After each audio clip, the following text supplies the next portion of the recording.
Hello there and welcome back to BBC Sport Africa, coming to you from the Tottenham Hotspur Stadium.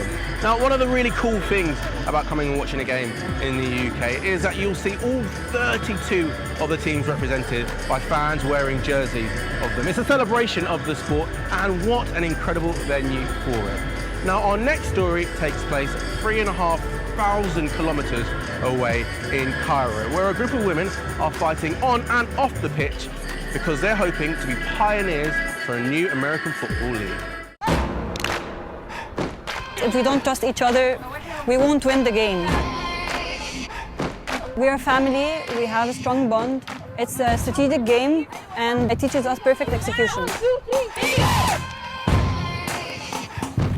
This is flag football. I'm sure you're wondering what sort of sport this is. It's a non-contact version of American football. So instead of the usual tackle, all the player needs to do is pull on this flag.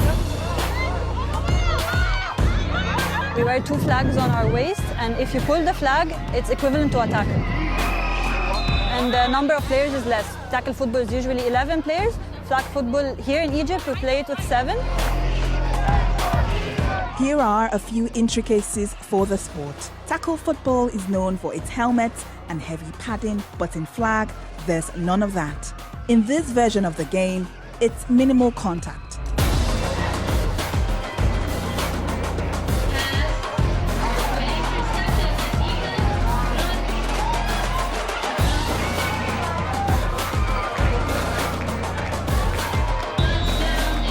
American football came to Egypt in 2007. We started with 3 teams at first, and then we started increasing the number of teams. In 2017, we reached 8 teams. So currently we have 16 teams, between 8 for men and 8 for women.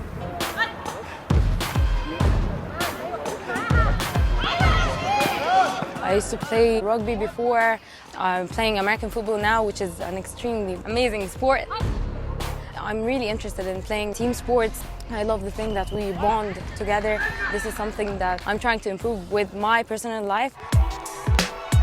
The last season for the boys, I went and I watched my friends, and I really liked the idea of the game. I liked how the match goes and stuff. So I talked to the girls on the girls team, and they were like, yeah, you need to join. It's really cool and it's different.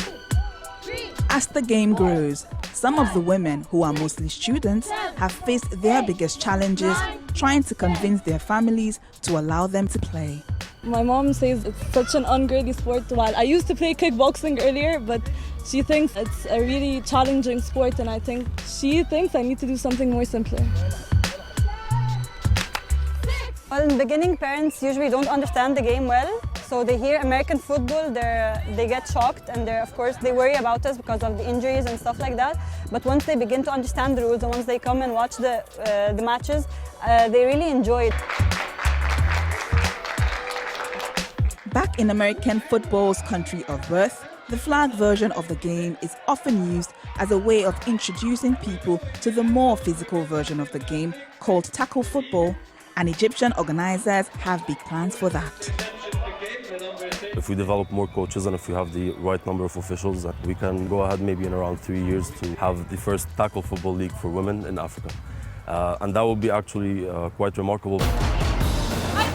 For players like Malak, who won the award for the most valuable offensive player in the league, she welcomes the idea of being paid, but it will never be the sole reason she plays. We all fell in love with the game and we enjoy it. Our team is like family. So I think the joy of winning the championship and holding the trophy together after all these years of sweat and hard work, I think that's rewarding enough.